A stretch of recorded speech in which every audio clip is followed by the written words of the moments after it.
Que la cuina japonesa està de moda no és cap novetat, ja ho sé. A més és molt saludable, a més és boníssima. Però, clar, què coneixem de la cuina japonesa? Doncs mira, el sushi, el sashimi, la sopa de miso, el tempura, com a molt. Vosaltres coneixíeu la sopa ramen?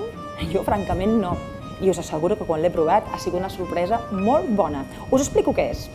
És una mena de caldo molt complet. El caldo, de fet, es fa amb carcasses de pollastre i ossos de porc i bull moltíssimes hores, com unes 10 hores bullint. Però és que al mateix temps es agafa la cansalada de porc, es desgrassa i es posa també a bullir. Primer amb aigua, després amb una salsa especial i després es posa al forn. Espereu, encara no estic, Quan han passat les 10 hores d'aquest caldo, s'hi posen les verdures.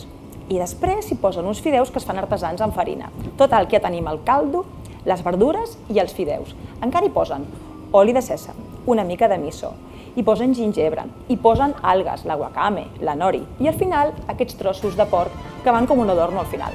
En fi, que és un plat molt complet i molt saludable. Això sí, com a suggeriment. Si preneu un plat de sopa ramen, que sigui plat únic.